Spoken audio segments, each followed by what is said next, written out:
நம்முடைய தாய் தந்தையாகும் கடவுளாலும் நம் ஆண்டவர் இயேசு கிறிஸ்துவினாலும் நம் அனைவருக்கும் அருளும் அமைதியும் உண்டாயிருப்பனவாக. ஆமென்.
எங்களை அதிகமாக நேசித்து எங்களை பாதுகாத்து வழிநடத்தி வருகிற எங்கள் அன்பின் நல்ல கடவுளே, இந்த அருமையான நாளுக்கு அவர் நன்றி படைக்கிறோம். இந்த புதிய வாரத்தின் முதல் நாளிலே உங்களுடைய திருமணங்களை நாங்கள் உங்களுடைய பிள்ளைகளாய் கூறி வந்து தொடர்ந்து உள்ள நீர் எங்கள் பாராட்டிருக்கின்ற தயவுக்காக இறங்குவதற்காக ஆசீர்வாதங்களுக்காக நன்றி படைக்கிறோம்.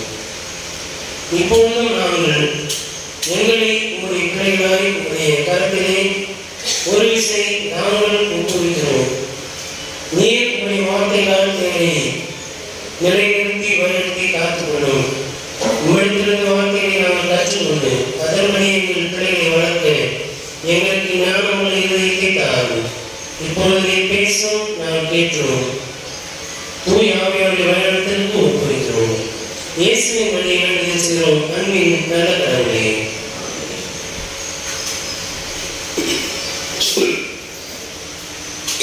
கிறிஸ்து மாட்சியின் திருநாளுக்கு பின்வரும் முதலாம் ஞாயிறு என்று சொல்லப்படுகின்ற இந்த நாளிலே படித்து சிந்திக்கும்படியாக நம்முடைய திருச்சபையினுடைய 300 நாள் முன்வைக்கப்பட்டுள்ள நற்செய்தி பகுதி தூய லூக்கா எழுதிய நற்செய்தி நூல் 2ஆம் பிரிவு திருவசனங்கள் 41 தொடங்கி 52 வரை அடங்கிய திருவசனங்களை படிக்க எழுந்து நின்று அனைவரும் கவனமாய் கேட்போம்.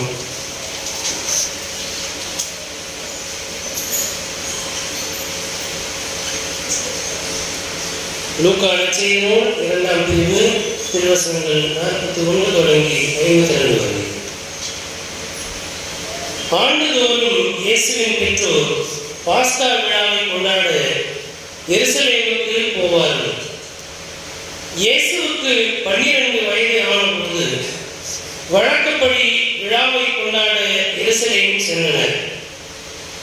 விழா நாட்கள் முடிந்து அவர்கள் திரும்பிய போது சிறுவரும் இயேசு எருசலேமில் தங்கிவிட்டார்.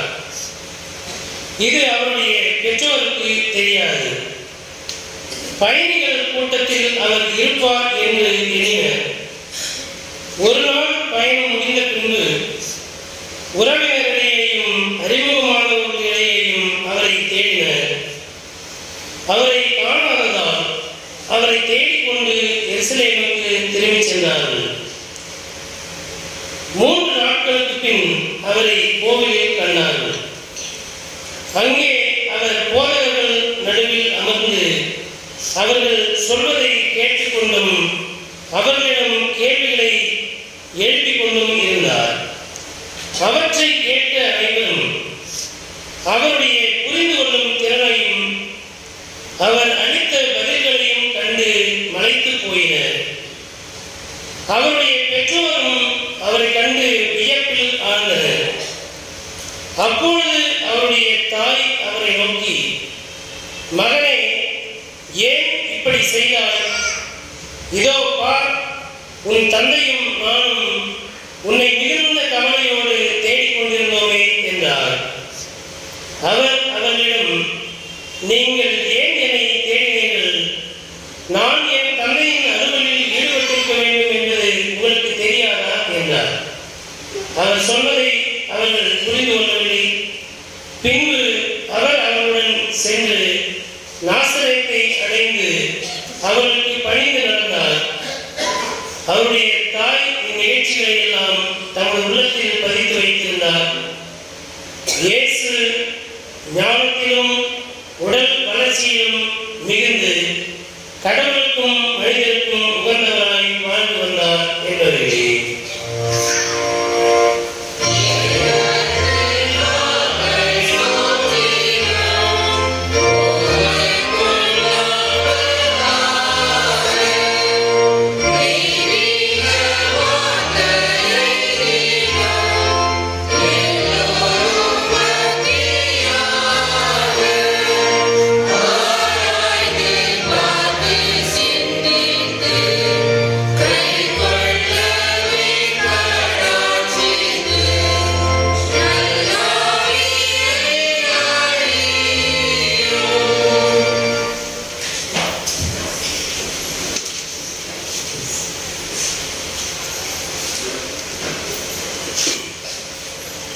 கிறிஸ்துவுக்குள் அன்பான பெற்றோர்களே, பெரியவர்களே, வாலிபர்களே, குழந்தைகளே, உங்கள் அனைவரையும் ஆண்டவர் இயேசு கிறிஸ்துவின் திருப்பெயராலே வாழ்த்துகிறேன். கிறிஸ்து மாட்சிகளின் திருநாளுக்கு பின்வரும் 1ஆம் ஞாயிறு சொல்லப்படுகின்ற இந்த நாளிலே பெற்றோர்களின் பராமரிப்பும் குழந்தை வளர்ப்பும் என்பதை கருப்பொருளாக கொண்டு இந்த நாளின் நற்செய்தியை உங்களோடு கூட பகிர்ந்து கொள்ள முற்படுகிறேன். கடவுளுடைய ஆவியானவர் தாமே நம்முடைய அருள் வரங்களினாலும் ஞானத்தினாலும் வரைக்கும் நம்மை வழிநடத்துவாராக. இன்றைய நாளிலே படிக்க கேட்ட திருப்பாடல் கூறுகள், ஆண்டவர் நல்லவர், அவருடைய பேரன்பு என்றும் உள்ளது, அவருடைய உண்மை தலைமுறையோடும் உள்ளது என்று சொல்லி திருப்பாடல் ஆகியோர் சொல்லுகின்றார். தலைமுறை, கடவுள் தலைமுறைகளின் ஆண்டவராக இருக்கிறார். ஒரு தலைமுறை இருக்க வேண்டுமானால் என்ன செய்ய வேண்டும்? தலைமுறை என்பது கடவுள் மனுக்குலத்திற்கு கொடுத்திருக்கின்ற ஆசீர்வாதம். என்ன வார்த்தையினாலே கொடுத்திருக்கிறார் கடவுள்? ஆதாமையும் ஏவாளையும் பார்த்து கடவுள் கொடுத்த முதல் வாக்குத்தத்தம் என்ன?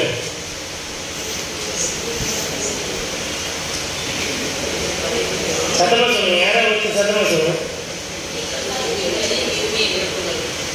பலுகி பெருகி பூமியை நிரப்புங்கள். வெறும் எண்ணிக்கையிலே அல்ல, தரத்திலே பலுகி பெருக வேண்டும். இங்கே தலைமுறை என்று வருகிற போது எண்ணிக்கையிலே வளர வேண்டும். எண்ணிக்கையிலே நாம் வளர வேண்டுமானால் என்ன செய்யணும்? தலைமுறை தோறும் இருக்கணும். தலைமுறை, எனக்கு ஒரு தலைமுறை இருக்கணும்னா என்ன செய்யணும்? கல்யாணம் பண்ணணும், பிள்ளைகளை பெற்றுக்கொள்ளணும். ரைட்டா? அவ்வளோதானே? அவ்வளோதானே? கடவுளின் வார்த்தைக்கு கீழ்ப்படிந்து நடந்தால்தான் தலைமுறை என்ற ஒன்று இருக்கும். என்ன வசனம் என்ன சொல்றது? நீங்கள் என் கட்டளைகளை கேட்டு அதன்படி நடந்தால் உங்களை நான் 1000 தலைமுறை மட்டும் ஆசீர்வதிக்க கடவுளாக இருக்கிறேன். என் வார்த்தையை கேட்டு அதன்படி கடவுளாக இருந்தால் உங்களை 3ஆம் 4ஆம் தலைமுறை வரையிலும் விசாரிக்கிறவராக இருக்கிறேன். அதன் பொருள் என்ன? நாம் கடவுளின் வார்த்தை கீழ்ப்படிந்து நடந்தால் நம்முடைய தலைமுறைக்கு முடிவில்லை.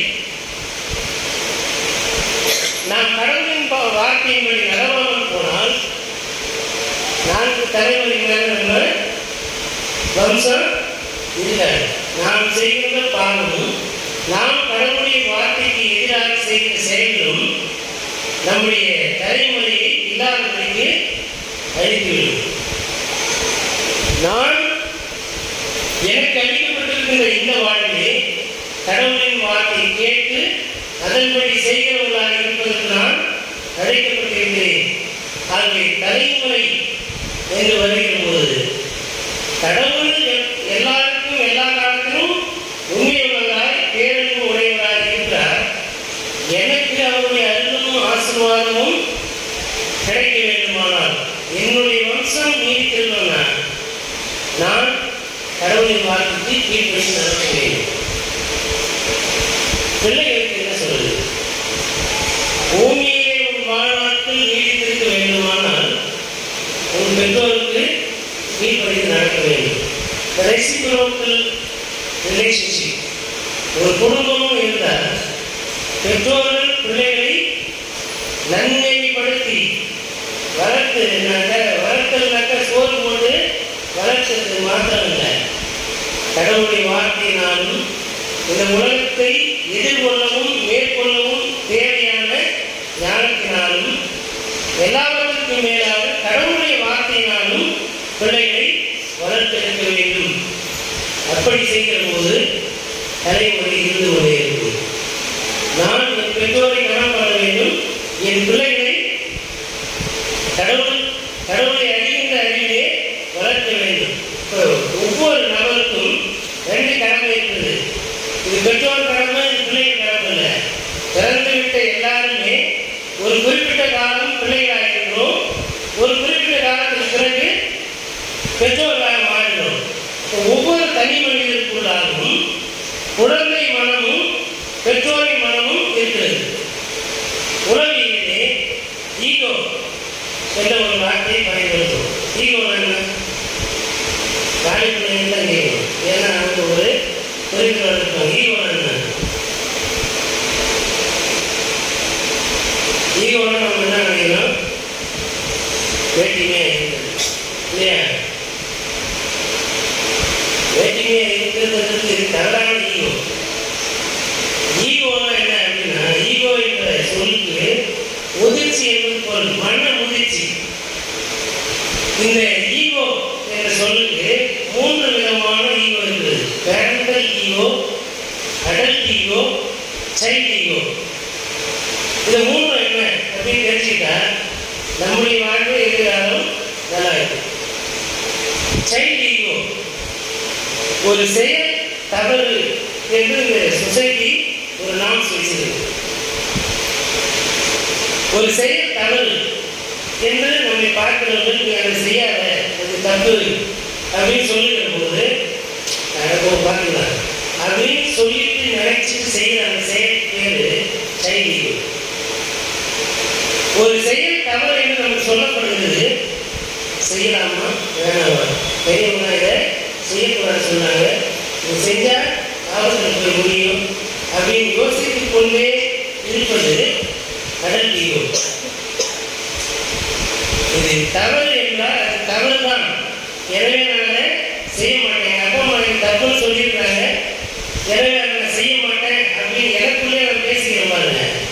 என்னுடைய நடத்தையை நானே சீர்தூக்கி பார்த்து தவறு தவறு என்றும் சரி சரி என்றும் ஏற்றுக்கொள்ள அந்த மனப்பக்குவத்தின் பேர் தான் பேரண்டல் ஈகோ. இந்த 3 ஈகோவும் எல்லா மனிதனுக்குள்ளேயும் இருக்கும். நாம் எந்த ஈகோவை அதிகமாக பயன்படுத்தும், எந்த மன முயற்சியோடு நடந்து கொள்கிறோம் என்பதை உணர்ந்து பார்த்தோமானால் நம்ம தரங்கள் இருக்குமா இல்லையா, அது நன்றாக இருக்குமா அல்லது தீய நிலையில் இருக்குமா என்பதை உணர்ந்து கொள்ள முடியும். வழக்கமாகவே ஆண்டவர் இயேசுவுடைய வளர்ப்பை குறித்து பேச வந்தாலே 1 சாமுவேல் 3ஆம் அதிகாரம் அன்னாள் தன் மகனாகிய சாமுவேலை பால் மறந்த குழந்தையாக கடவுளுடைய ஆலயத்திலே கொண்டு போய் விட்டார். பொதுவாகவே இங்கே அன்னாளுடைய ஜெபம் என்பது மரியாதையோடு வாழ்வோடு அதிகமாக தொடர்புபடுத்தப்படும். அது நோன்பு காலத்தில் நம்ம படிப்போம். முதலாக இயேசு என்கிற குழந்தை பிறப்பார் என்று மரியாவுக்கு காரணம் சொல்லுகிற போது மரியா ஒரு பாடல் பாடுவார். அந்த பாடலுடைய கருப்பொருள் அன்னாளுடைய ஜபத்திலே இருக்கிறது என்பது நமக்கு தெரியும். ஆனால் இயேசு என்கிற குழந்தை வளர்ப்பதிலே அன்னாள் குழந்தைய விட்டாங்க.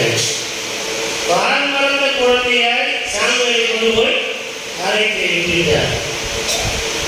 ஆனால் இயேசுவை மரியா எத்தனை வயசுல கோயில் தேர்றாங்க? 12 வயசுல தேர்றாங்க. மரியாதைக்கு சொல்லப்பட்ட செய்தி என்ன? உயிரில் பிறக்கிற குழந்தை பரிசுத்தம் உள்ளது, அது கடவுளுடைய குமாரன் என்று சொல்லப்படும். அதுதான் கடவுளுக்குரியவர். அவர் பிறப்பதற்கு ஒரு கருப்பை தேவை. எனவே உன்னை அதற்காக நியமித்திருக்கிறேன் என்பதாகத்தான் மரியாதையிலே சொல்லப்பட்டிருக்கிறது. ஆனால் இந்த உலகத்திற்கே உரிய இயல்போடு மரியாதை தன் மகனை தேடுகிறார். தேடினதும் தவறுதில்லை. தேடாமல் இருப்பது ஒரு தாய்க்கு அழகும் அல்ல. ஆனால் அதன் பிறகு மரியா நான் என் தந்தையுடைய அலுவலகத்தில் இருக்க வேண்டும் என்பது உங்களுக்கு தெரியாதா என்று சொன்ன மாதிரி என்ன பண்ணாங்க? எல்லாவற்றையும் தன் இதயத்தை வைத்து சிந்தனை பண்ணினார். நேச்சர் ஆஃப் மேரி எல்லாவற்றையும் தன் இதயத்தை வைத்து சிந்தனை செய்வது மரியாவுடைய பிறவி குணம். குறிப்பாக கடவுளுடைய காரியங்களில் எப்படி அவர்கள் இருந்தார்கள். ஒரு தாயாக அந்த இடத்திலே மரியாதை செய்கிறார். ஒரு தாயாக தன் மகன் காணாமல் போன சூழ்நிலை தேடவும் செய்கிறார். தன் மகனுடைய உணர்வையும் அவருடைய அறிவையும் அவர் சொல்லுகின்ற அந்த வாக்கியத்தையும் அவர் என்ன பண்றாங்க? கேட்டுக்கொள்கிறார். அந்த இடத்துல நாம் பெற்றோராக என்ன செய்யணும்?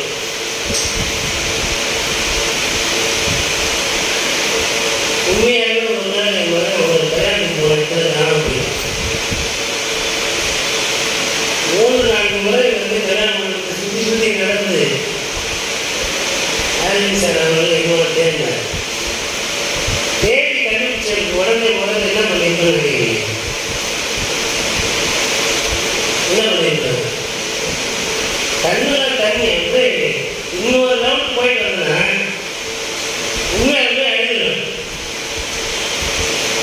கண்கள் தண்ணீர் அப்படியே கட்டி நிற்கிறது. தண்ணியும் கொண்டு கண்டத ஒன்று வச்சேன். அவன் வச்ச உடனே என் கண்ணில் அந்த உள்ள தண்ணி வந்து கீழே வச்சிருந்துச்சு. ஏன் சொல்லுகிறேன் என்றால் ரெண்டுமே இருக்கிறாச்சு. உணர்வு நாங்கள் எல்லாருமே அப்படியே பர்ஃபெக்டான ஒரு மெச்சூர்டு உள்ள ஒரு பெற்றோர் கிடையாது. பிள்ளையை காணவில்லை என்கிற கரிசனையும் என்ன ஆகிருக்குமோ அந்த டென்ஷன்ல என்ன பண்றாங்க? வெளிப்படுறது. ஒரு அடி அடிச்சுட்டு அப்படியே இருக்கிறது. இதுதான் பெண்களுடைய இயல்பு. மரியாதை ஒரு வேலை அது செய்யாமல் இருக்கிறாங்க. நான் 2 வாரத்துக்கு நான் சொல்லுவேன் சொன்னேன். அடிச்சே இருப்பாங்க, அடிக்காமலும் இருந்திருக்கக்கூடும். அப்போ நாங்கள் இந்த அருளுடைய ஆயத்தம் செய்யும் போது கடவுள் எனக்கு போட்டியது அடிச்சு வளர்த்தாதான் வந்து என் பிள்ளை ஞானமும் வளர்த்தாதான் நம்ம நினைச்சுட்டு இருக்கோம். ஆனா அப்படி இல்லை. இன்னும் கூட நம்ம பிள்ளைகளை வளர்த்துவதற்கு மெச்சூரிட்டி தேவை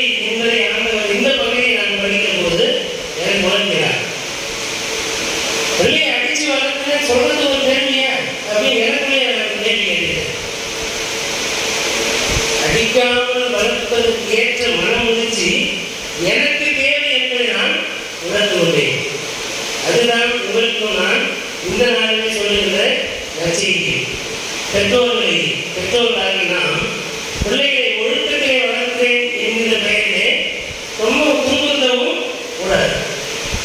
பிள்ளைகளுக்கு நிறைய விஷயங்களை கற்றுக் கொடுக்கிற போது, இசைகளை வாசி கற்றுக் கொடுக்கிற போது டியூன் பண்ணிட்டே இருக்கும். எதை டியூன் பண்ணலாம்? இசைக்கருவி மாத்திரம் இல்லை, கற்றுக்கிற மொழியுமே டியூன் பண்ண வேண்டியதாக தான் இருக்கு. ஆனால் இசைக்கருவியை டியூன் பண்ணும்போது என்ன பண்ணுவான்? பக்குவமாக டியூன் பண்ணுவோம். பிள்ளைகளையும் அப்படித்தான் பக்குவமாக தான் டியூன் பண்ணணும். ரொம்பவும் சிரமப்படுத்தக்கூடாது. கற்றுக்கொள்ள வேண்டும் என்ற ஆசை அவனை விட்டு போகிற அளவுக்கு அவனை டியூன் பண்ணிடக்கூடாது அப்படிங்கிறத நான் கற்றுக்கொள்கிறேன். அதை நான் உங்களுக்கு சொல்ல வேண்டும் என்று நினைக்கிறேன்.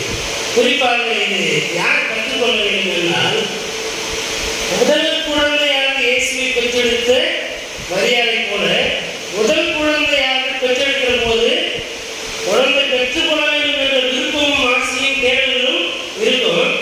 ஆனால் குழந்தை பார்த்தவர்களுக்கு அதை எப்படி வளர்க்கணுங்கிற பல நேரத்தில் நாம் ஓடிவிட்டவர்களாகத்தான் இருப்போம். நம்ம அந்த பக்குவத்தை அடைகிற போது நாம் கிராண்ட் பேரண்ட்ஸ் ஆகிடுவோம் இல்லையா? நம்ம பொதுவாக பிள்ளைகள் தாத்தா பாட்டிக்கு போயிட்டு ஒரு காரணம்னா அப்பா அம்மா தான் அடிப்பாங்க. தாத்தா பாட்டினா அடிக்காத சொல்லுவாங்க. அதே தாத்தா பாட்டி அப்பா அம்மாவை இருந்தப்போ என்ன பண்ணாங்க கேட்டுதான் தெரியும், சொல்லுவோம் இல்லையா?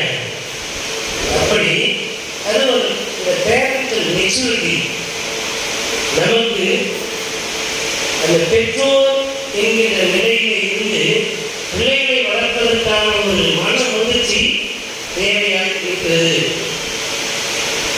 அது எப்படிப்பட்ட மன முதிர்ச்சியாக இருக்குன்னா, முதல்ல என்னை நான் புதுப்பித்துக் கொள்ள வேண்டும். அதான் பவுல் சொல்கிற செய்தி. உங்கள் மனம் புதிதாகிறதுனாலே மறுரூபமாகுங்கள். அப்படின்னா என்ன அர்த்தம்? நீங்கள் கடவுளின் பிள்ளைகளாக இருக்க வேண்டுமானால் கடவுளுக்கு ஏற்ற நடத்தையை நீங்கள் வளர வேண்டும் என்பதைத்தான் பவுல் ரோமை நகர மக்களுக்கு எழுதுகிறார்.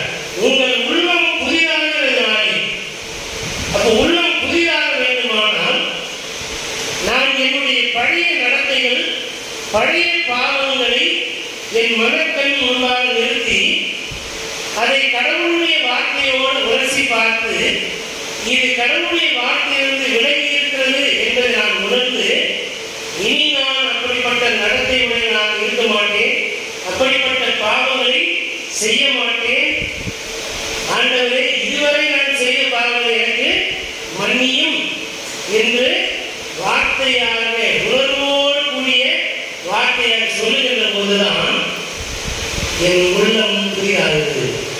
பழைய பாவங்களை, பழைய பகைகளை, பழைய விருப்புகளை, பழைய பிரிவினை நாவிகளை எல்லாம் உள்ளத்திலே வைத்துக் கொண்டு நான் ஒருபோதும் மறுரூபமாக முடியாது. நாம் மறுரூபம் மாறாவிட்டால் கடவுளின் பிள்ளைகள் கிடையாது என்பதை நம்முடைய மனதை நாம் விளைவித்துக் கொள்வதற்கு அழைக்கப்படுகிறோம். கடவுள் எப்படிப்பட்ட பெற்றோராக இருக்கிறார் என்பதைத்தான் இது சொல்லுகிறது. மனம் திரும்புங்கள், புது உடன்படிக்கையின் உறவுகளாக நீங்கள் வர வேண்டும். நான் உங்களை உருவாக்குகின்ற போது என் பிள்ளைகளாகத்தான் உருவாக்கினேன். நீங்கள் இந்த உலகத்தின் செயல்கள், நடத்தைகள், மனிதர்களை பார்த்து பேசாது சொல்லி இதை பிஸ்கெட் பாக்கெட்டில் போட்டு பள்ளிக்கூடத்துக்கு அனுப்பும்போதே முழுசா சாப்பிடணும், யாருக்கிற கொடுத்துடக்கூடாதுன்னு சொல்லி அனுப்புகின்ற போதே நம்முடைய பிள்ளைகளை கடவுளின் பிள்ளைகள் என்ற நிலையிலிருந்து வெளியே தள்ளி விடுகிறோம். வீட்டில் பிள்ளைகளுக்கு உணவு சில நேரங்களில் சின்னத்தான் செய்கிறது. எங்கள் அப்பா அம்மாலாம் நாங்கள் உட்காந்து சாப்பிட்ட பிறகு மீதியானது அம்மா என்ன பண்ணிடுவாங்க, சாப்பிடுவோம். இந்த காலத்து பேரண்ட்ஸ் இது வச்சு அப்படின்லாம் அவங்க பார்க்க மாட்டாங்க. அது 2 காரணம் உண்டு.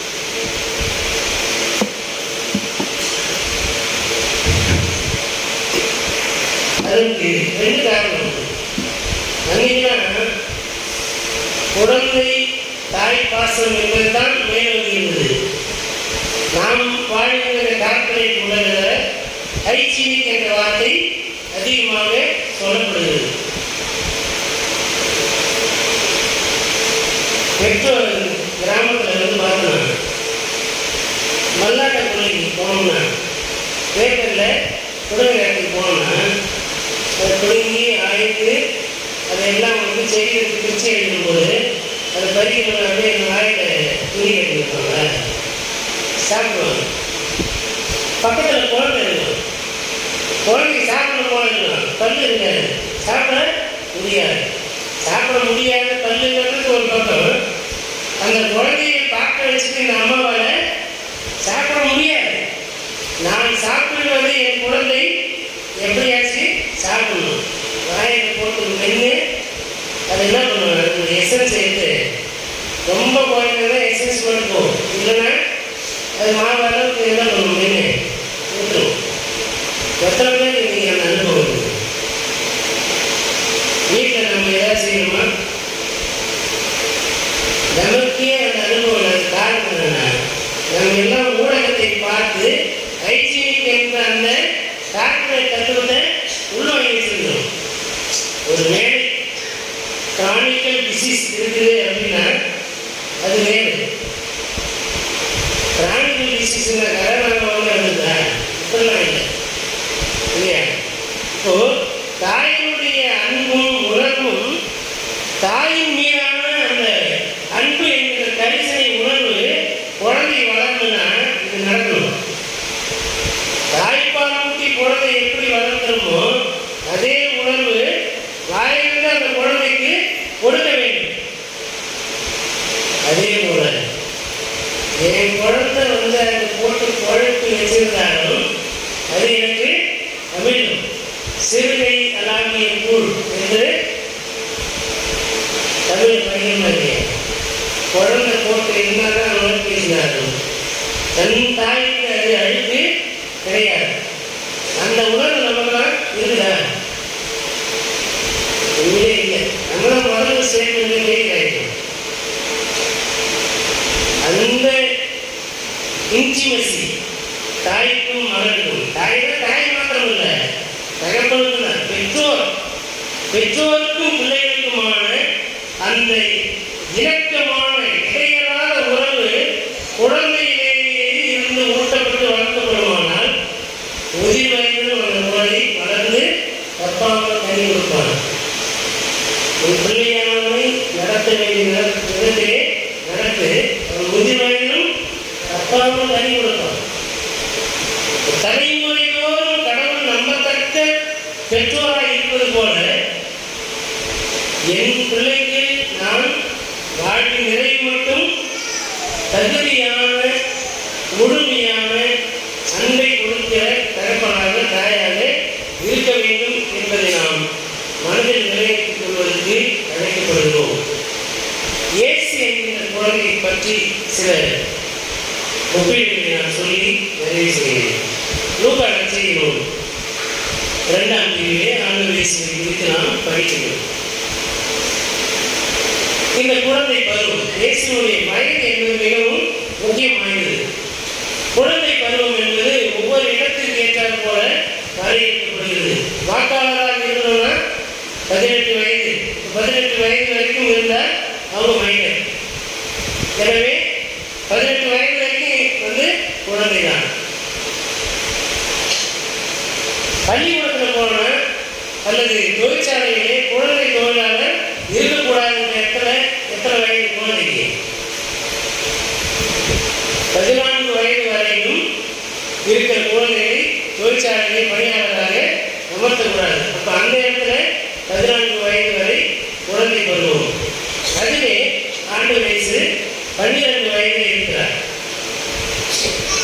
தமிழ் இலக்கியத்தில் நாம் படிக்கிற போது 5 வளையாது 50 வளையாது என்று சொல்லுகிறோம். இப்போ 5 வயதுக்குள்ள தான் ஒரு குழந்தையுடைய பர்சனாலிட்டியை நாம் வடிவமைக்க முடியும்.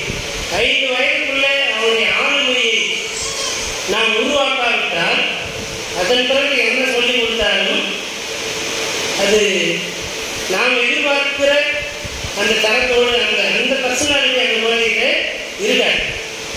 5 வயதுக்குள்ளே குழந்தையை நாம் கிறிஸ்தவ ஒழுக்கத்தை வளர்க்கிற பெற்றோராக இருக்க வேண்டும். அப்படின்னா என்ன?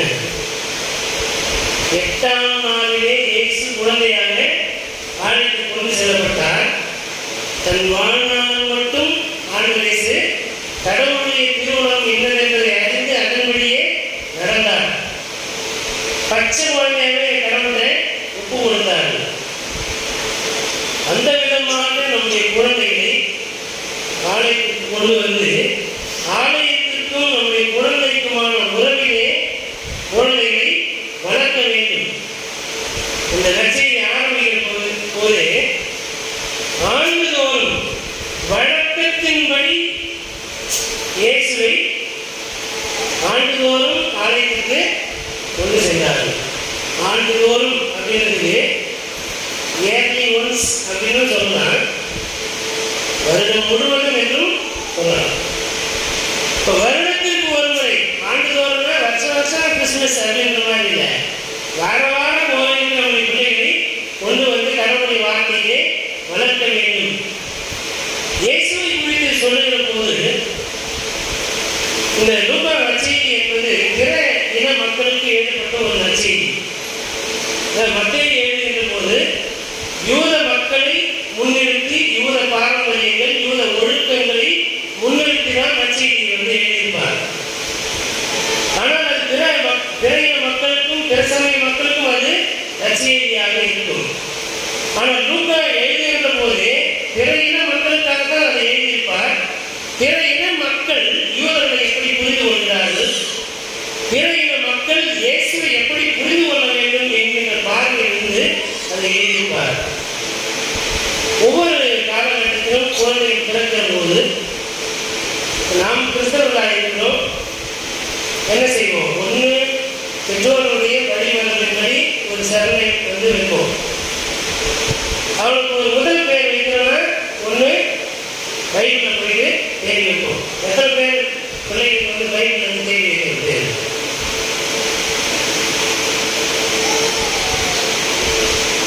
ஒரு விதமான கிறிஸ்தவ பண்பு பிள்ளைகளுக்கு திருமறையிலிருந்து பெயர்களை தேடி வைப்பது. சில பெற்றோர்கள் அப்பா அம்மாவுடைய முன்னோட்டு பின்னோட்டாக இருந்த பேர்களை ஒன்றா சேர்த்து ஒரு பெயர் வைப்பார். தகவலுடைய பேரை சரணமாக வச்சுட்டு ஒரு புது பெயரை வைத்து வைக்கின்ற பண்பாடு. கிறிஸ்தவர் அல்லாத மக்கள் போய் பார்த்தோன்னா அந்தந்த காலத்தில் எந்தெந்த நடிகர்கள் பேர் பண்ணுறாங்க வச்சிருவாங்க. இல்லை கொஞ்சம் அரசியல் வாழ்க்கைக்குள்ளே இருந்தாங்க, அந்த அரசியல் தலைவருடைய பேரை வைப்பார். இப்படி எல்லாம் வைப்பது உண்டு. அப்போ இன்ஸ்பிரேஷன், நம்முடைய இன்ஸ்பிரேஷன் யார், இயேசுவினுடைய இன்ஸ்பிரேஷன் யார் என்று இறையின மக்கள் எப்படி பார்க்குறாங்க அப்படின்னா, இயேசு பிறந்த காலத்திலே அகஸ்தராயன் சொல்றாங்க. அகஸ்தராயன் ஒரு முக்கியமான நபர். நம்ம இன்னைக்கு சொல்றோம் இல்லையா, அலெக்சாண்டர் தி கிரேட் அப்படின்ற வார்த்தை சொல்றோம். அலெக்சாண்டர் தி கிரேட் ஏன் சொல்றோம்? எம்பரர் அலெக்சாண்டர் சொல்லிட்டு போயிருந்தாங்க. அலெக்சாண்டர் பேரரசன் அலெக்சாண்டர் தான் சொல்றாங்க. ஆனால் இங்கே அலெக்சாண்டர் தி கிரேட் அப்படின்ற வார்த்தையுடைய பொருள் என்னன்னா, அவருடைய நடத்தை எப்படிப்பட்டது? நாடுகளை பிடிக்க வேண்டும், ஆனால் உயிர்களை கொல்லக்கூடாது என்பது அலெக்சாண்டருடைய எண்ணம். எளிய மக்களை துன்புறுத்தக்கூடாது என்பது அலெக்சாண்டருடைய எண்ணம். அதனால்தான் இங்கே வரைக்கும் நிறைய பேர் அலெக்சாண்டர் பேரை வைக்கிறாங்க. முன்னால் நிறைய பேரரசர்கள் இருந்திருக்கிறாங்க, பின்னால் நிறைய அரசர்கள் இருந்திருக்கிறாங்க. ஆனால் இயற்கை விரும்புகிறவர்கள் அசோகர்கள் பேர் இருப்பாங்க. ஏன்னா மரங்களை நட்டார். அப்போ மரங்களை உயிர்களை நேசிக்கிறவர்கள் அசோகர்கள் பேர் வைக்கிறாங்க.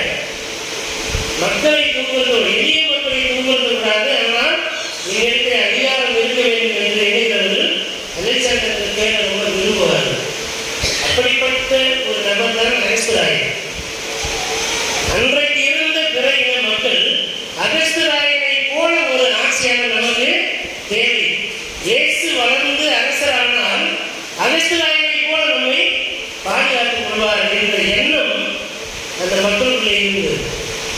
எனவே இயேசுவை அகஸ்துராயனாகவே என்ன சொல்லுவாங்க, ஃப்ரெட்ரிக் தி ஃபிஃப்த் அப்படின்னா அரசனுக்கு சொல்லுவாங்க. அப்படி இரண்டாம் அகஸ்துராயனாக இயேசுவை பார்த்தார்கள் என்பது லூக்கா அந்த பிற இன மக்களுடைய பார்வையிலிருந்து இயேசுவை பார்க்கிறார். அந்த இவர் அவருடைய நடத்தைகளை பார்த்து இப்படிப்பட்ட ஒரு நபராக அவர் வருவார் என்கின்ற ஒரு தூர காட்சி அவர்களுக்கு இருந்தது. நம்முடைய நடத்தையை பார்த்து நம்முடைய பெரியவர்கள் இந்த சபையில் இருக்கிற வாழ்க்கையில நம்ம நினைச்சிருக்கோம், யாருமே நம்ம கவனிக்க, நம்முடைய செயல்பாடுகள் நம்முடைய கமிட்மெண்ட்டை யாருமே கவனிக்க. நான் கூட போன வாரம் பிள்ளைகள் வாலிப பிள்ளைகள் நடத்த கிறிஸ்மஸ் வந்திருந்தேன். உண்மையாலுமே நான் வருத்தம். நான் பிள்ளைகிட்டே சொன்னேன், விமன் கிறிஸ்மஸ் அப்படின்னா கோயிலுக்குள்ள வந்து ஆட்கள் இருக்கிறாங்க. சில்ட்ரன் கிறிஸ்மஸ், சண்டே கிறிஸ்மஸ்ல கோயில் நிறைய ஆள் இருக்கிறாங்க. சாப்பாடு போடுறவங்க எல்லா இடத்துலும் வருகின்றவர்கள் இருக்கிறாங்க. இந்த வாலிப பிள்ளைகள் இந்த சபையினுடைய பில்லர்ஸ் ஆஃப் தி சர்ச். ஏன்னா குழந்தை போலவும் நடக்க தெரியும், முதிர்ச்சியாகவும் நடந்து கொள்ள தெரியும். அவருடைய கிறிஸ்துமஸ் நிகழ்ச்சிகளை உட்கார்ந்து பார்க்கறதுக்கு ஆள் ஒரு 30 பிள்ளைங்க அவர்களுக்குள்ளே ஆடுறாங்க, அவர்களுக்குள்ளே பாடுறாங்க. அவர்களை மோட்டிவேட் பண்ணுவதற்கு நம்முடைய கமிட்மெண்ட் என்ன? அடுத்த ஆண்டு திரும்ப அப்படிப்பட்ட நிகழ்வு நடக்கிற போது தயவுசெய்து பிள்ளைகளோட வந்து அவர் என்ன செய்யறாங்க பார்த்து ஊக்கப்படுத்துவதற்காக இருக்கும். இது இந்த நேரத்திலே ஆண்டவர் எனக்கு வெளிப்படுத்துவதனால இதை சொல்கிறேன். இயேசுவை அவருடைய பெற்றோர்கள் வளர்த்தது போல நாம் நம்முடைய பிள்ளைகளை வளர்க்க வேண்டும். இயேசுவை எப்படி வளர்த்தார்கள்? இயேசுவை இந்த நோக்கி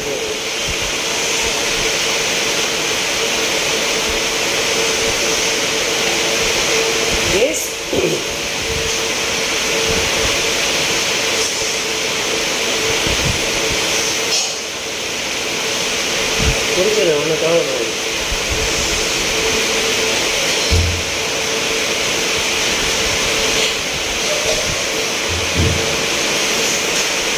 இயேசுவை அவருடைய பெற்றோர்கள் எப்படி வளர்த்தார்கள் என்பதை எங்க போய் நாம் அறிந்து கொள்ளலாம். சிலுவையிலே இருக்கின்ற இயேசுவை நாம் இப்போது மனதில் கொள்ள வேண்டும். 30 வயது வரையிலும் தன் பெற்றோருக்கு கீழ்ப்படிந்து நடந்து அவருடைய போதனையினாலே தம்மை வளர்த்து கொண்டார். 18 வயசு முடிந்தவர்கள் நம்ம பிள்ளைங்க சொல்றாங்க, எனக்கு என்ன செய்யறது எனக்கு தெரியும். யூ டோன்ட் சே, நீங்க ஒன்றும் எனக்கு சொல்ல வேணாம். ஐ எம் மேஜர் இல்லையா, நான் மேஜர் ஆகிட்டேன், எனக்கு நீங்க ஒன்றும் சொல்ல வேணாம். 30 வயது வரையிலும் இயேசு தம் பெற்றோர்களுக்கு கீழ்ப்படிந்தார் என்ற அந்த வார்த்தை படிக்கிற நாம், பிள்ளைகளாகிய நாம் நம்முடைய பெற்றோர்களுக்கு 30 வயதுல நான் எடுக்க போற ஒரு முடிவுக்கு நீ என்னம்மா சொல்ற, இதை நான் செய்யணும்னு நினைக்கிறேன், நீங்க என்ன நினைக்கிறீங்க அப்படின்னு சொல்லுகின்ற பிள்ளைகளாக நம்ம பிள்ளைகளே எத்தனை பேர் இருக்கிறோம்? ரெண்டுமே இருக்கிறது. பெற்றோர்களுக்கான போதனையும் இருக்கிறது, பிள்ளைகளுக்கான செய்தியும் இருக்கிறது. எனவே நான் சொல்கிறேன், பெற்றோருடைய வளர்ப்புக்கு ஏற்ற பிள்ளைகளாக நாம் இருக்க வேண்டும். பெற்றோர்கள் நாம் கடவுளுக்கு ஏற்ற விதத்தில் நம்முடைய பிள்ளைகளை வளர்த்திருக்க வேண்டும். பிள்ளைகளே, உங்கள் பெற்றோர்களுக்கு கர்த்தருக்குள் கீழ்ப்படியுங்கள், இது நியாயம். பெற்றோர்களே, உங்கள் பிள்ளைகளை கிறிஸ்துவுக்கு ஏற்ற கடவுளுக்கு ஏற்ற நடத்தையிலே வளர்க்க வேண்டும். நம்முடைய மனதின் வழி பிள்ளைகளை கையாளக்கூடாது. கடவுளுடைய வார்த்தைக்கு ஏற்ற பிள்ளைகளாக, கிறிஸ்துவின் மனநிலை உடையவராக நம்முடைய பிள்ளைகளை வளர்த்திருக்க வேண்டும் என்கிற அந்த புரிதலோடு நம்முடைய பிள்ளைகளை நாம் வளர்த்திருப்போம். இயேசு வளர்ந்ததற்கு என்ன செய்தார் என்றால், நம்முடைய சீடர்களை அப்படித்தான் வளர்த்தார். அப்படிப்பட்ட போதனைகளினால் தான் சீடர்களை வளர்த்தார். என்ன சொல்றாரு? நீங்கள் உலகமெங்கும் உங்கள் நற்செய்தியை அறிவீர்கள், நீங்கள் தலைவராக எதற்காக விரும்பினார்? மக்களை நேசியுங்கள், அதிகாரப்படுத்தி அவர்களை அடக்கி ஆகாதீர்கள், மாறாக அவர்களை அன்பு செலுத்தி அன்பினாலே அவர்களை அரவணைத்துக் கொள்ளுங்கள். இயேசுக்குள்ளே இந்த ரிலேஷன்ஷிப் குவாலிட்டி என்ன அப்படின்னா கடவுளுடைய குவாலிட்டி. நீடிய பொறுமையுள்ள கடவுளை போல இயேசுவும் நீடிய பொறுமையுள்ளவராக இருந்தார், அன்பிலே குறைவற்றவராக இருந்தார், எல்லோரையும் அரவணைப்பதற்காக எல்லோருக்காக தன்னுடைய உயிரையும் கொடுக்க முன்வந்தார். நாமும் நம்முடைய பிள்ளைகளை இந்த உலகத்திற்காக, இந்த சமூகத்தினுடைய மாற்றத்திற்காக, இந்த திருச்சபையுடைய வளர்ச்சிக்காக எல்லோரையும் அன்பு செய்கின்ற பிள்ளைகளாக நம்முடைய பிள்ளைகள் வளர்வதற்கு நாம் அவர்களை கடவுளின் வார்த்தைக்கு ஏற்ப கடவுளினுடைய வார்த்தையின்படி சிக்ஷித்து அவர்களை வழிநடத்தி அவர்களை கடவுளுக்கேற்ற ஞானத்தினை வளர்ப்பதற்கு நாளிலே அழைக்கப்படுகிறோம். பிள்ளைகளே, நீங்களும் இயேசுவை போல வளருங்கள். இயேசுவானவர் ஞானத்திலும் வளர்த்திலும் கடவுளுடைய கிருபையிலும் மனிதனுடைய தயவிலும் வளர்ந்தார் என்பது போல இந்த உலகத்தை எந்த மனிதனும் நான் என்னுடைய விருப்பத்தின்படி நான் வாழ்வேன் என்று சொல்ல முடியாது. என் விருப்பத்தின்படி வளர முடியுமா அப்படின்னா முடியாது. நான் செய்யறதுதான் ரைட் நினைச்சா ஜெயிக்கதான் இருக்கும். அப்ப பெற்றோர்கள் நம்மை நன்னெறிப்படுத்துகின்ற போது கிறிஸ்தவ ஒழுக்கத்திற்கு உட்பட்டு நாம் வளர்ந்து நமக்கு நாம் ஆசீர்வாதமாக இருக்க வேண்டும், நம்முடைய பெற்றோர்களுக்கு ஆசீர்வாதமாக இருக்க வேண்டும், குடும்பத்திற்கு ஆசீர்வாதமாக இருக்க வேண்டும், திருச்சபைக்கு ஆசீர்வாதமாக இருக்க வேண்டும், சமுதாயத்திற்கு ஆசீர்வாதமாக இருக்க வேண்டும். இதுதான் ஒவ்வொரு மனிதனுடைய பொறுப்புள்ள முழு நிறைவான வாழ்வு. இயேசு இந்த உலகத்தின் மீட்புக்காக தன் உயிரை கொடுக்கும் அளவிற்கு தம்மை பக்குவப்படுத்தி வளர்த்திருந்தார். அப்படிப்பட்ட ஒரு செல்ஃப்லெஸ் லைஃப், தன்னலமில்லாத வாழ்வு வாழ்வதற்கான பயிற்சியையும் ஞானத்தையும் பெற்றுக்கொண்டு வாழ கடவுள் நமக்கு அருள் செய்வாராக. பெற்றோர்களாகி நாமும் நம்முடைய பிள்ளைகளை அப்படியே வளர்ப்போமாக. கடவுள் நாமே இந்த திருவார்த்தைகளை நமக்கு ஆசீர்வதித்து தந்து வழங்கி காப்பாராக. ஆமென். கண்களை மூடியாக நாம் கேட்டுக்கொள்வோம். எல்லா துதிகளுக்கும் தோத்திரம் பாக்கலாக இருக்கிற நன்மையில் நல்ல ஆண்டவரே, ஒரு அருமையான மனமகிழ்ச்சியான வாரத்தின் முதல் நாள் நாம் நன்றிப்படுத்துகிறோம். நீர் எங்களை உங்களுடைய பிள்ளைகளாக அரவணைத்து உங்களுடைய ஞானம் அறிவு ஆற்றலை தந்து எங்களை வழிநடத்தி எங்களை பெற்றோர் என்ற நிலைக்கு கொண்டு வந்து உயர்த்தி வைத்திருக்கிறேன். உங்களிடத்திலிருந்து பெற்றோருடைய மனப்பான்மையை நாங்கள் கற்றுக்கொண்டு எங்களுக்கு நீர் அறிவிக்கின்ற அருட்கொடைகளாகிய பிள்ளைகளை உமக்கேற்ற ஞானத்திலும் அறிவிலும் வளர்த்தெடுக்க எங்களுக்கு ஞானமுள்ள இதயத்தை தாரும்.